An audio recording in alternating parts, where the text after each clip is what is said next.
Bryce Edelhart, Applewood Farm. We do pumpkins in the fall and Christmas trees in the wintertime. Farm's been selling trees for over 20 years. It's a choose and cut operation. You bring your family out to the farm. We have everything from a hayride to a petting zoo, and we have several different varieties of Christmas trees to choose from.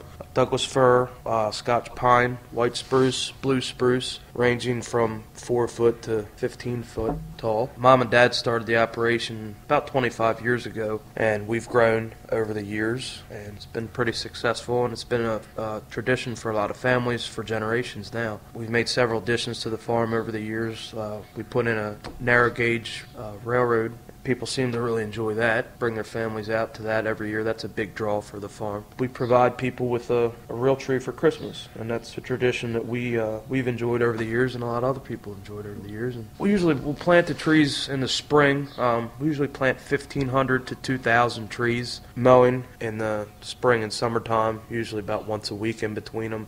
When the new growth comes in the spring, when the existing limb gets the new growth on the end of it, which is usually from about, 1 to 3 inches long. We come in after that, and that has to be done usually right in the middle of summer, sort of the most miserable time when it's hot and all. You go out and you trim all that back, and that sort of is what gives the Christmas tree its shape. It's a pretty timely process. I mean, from once you plant the tree to when you can cut it, you better not have any other plans for that piece of ground, because it does take about 6 to 8 years typically to grow a Christmas tree of a decent size. The nice thing about choose and cut is not only does it provide you with a family experience that you sort of make a tradition.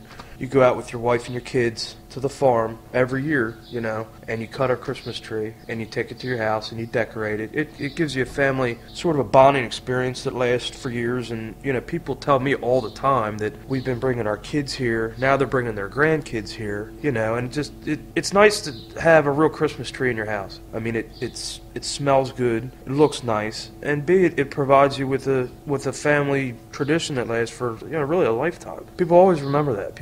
Kids always remember going out to get their first Christmas tree. Or when we thought about getting out of it a few years ago, I kind of got to thinking about it, and that's what kept me wanting to do it. It wasn't because, I really enjoy trimming the things in the summer or planting them and mowing them all the time. It was because I sort of felt guilty, like I didn't want to stop providing that for people that, they've had this tradition. We grow a Douglas fir, which is sort of a medium length needle. They have a stiff branch. The needle is sort of, it's kind of a medium texture. It's not very hard or sharp. And I think they're the best smelling Christmas tree. They sort of smell like oranges. When you cut them, the house really smells good. That's a Douglas fir. We have blue spruce, and they're pretty prickly, very stiff branches, bluish tint to them. Very pretty trees, but they are a little pricklier in nature than a Douglas fir. A white spruce has a shorter needle than a blue spruce, not as prickly. Very pretty trees, stiff branch, good for ornaments, and a lot of people like them because they have pine cones in them. They're a favorite tree here.